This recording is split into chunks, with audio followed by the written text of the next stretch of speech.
au niveau législatif, si la loi sur le respecter, il ne devrait pas y avoir d'aéroport. Hein. Ça, c'est clair et net. Il leur faudrait, comme il y a grosso modo 1600 hectares de terre de recul, il en faudrait 3200 pour compenser en zone humide. La Géo a dit texto qu'il n'était pas question de respecter cette loi. Et donc, ils allaient proposer autre chose, c'est-à-dire des fameuses mesures compensatoires dont vous avez peut-être entendu parler là. C'est-à-dire qu'ils rachètent des terrains, ils essaient de racheter des terrains sur la zone, dans le bassin versant, et ils referaient une zone humide, où ils proposeraient autre chose. Ils referaient par exemple une haie, et ça compenserait une mare, ou enfin, ce qu'on veut, quoi. Vraiment, quand je suis arrivée, en plus, c'est vrai que la première fois que je suis venue tâter un petit peu le terrain ici, j'y suis allée pour une semaine d'échange sur les constructions en terre crue. Et donc là déjà j'ai vu qu'effectivement il y avait pas mal de passages, pas forcément des gens qui sont là établis ici à long terme, mais beaucoup de gens de passage avec des savoirs très différents. Aussi des nouveaux des agriculteurs de demain, j'ai envie de dire, des gens qui n'ont plus envie de faire comme les anciens. Alors il y a du bon et du mauvais dans chaque méthode et c'est intéressant aussi d'entendre parler des petits jeunes qui ont des nouvelles idées plein la tête. Ah ouais tiens on va se lancer dans la permaculture, des trucs comme ça, des sujets qui sont vachement à la mode j'ai envie de dire.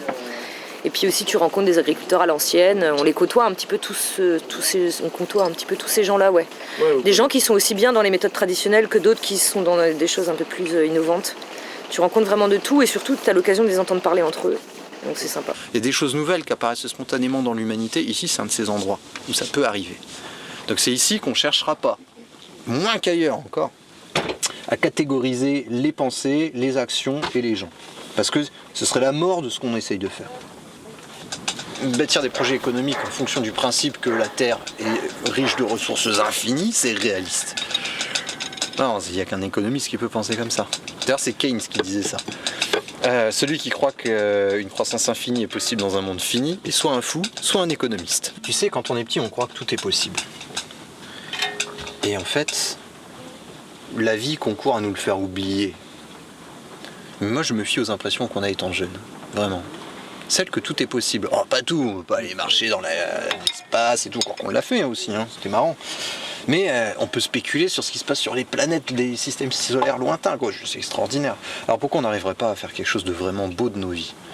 On a fait reculer un monstre du BTP, un gouvernement et 2000 gendarmes. C'est pas 1200 gendarmes qui sont venus, hein. C'est plus de 2000. Un truc qui m'a choqué, on arrive, c'est le mec, il nous dit tous bonjour. Salut. Voilà. Et puis c'est dit ouvertement, ici c'est un lieu où, c'est pas on peut tout se permettre, mais c'est un lieu où on essaye de faire autre chose.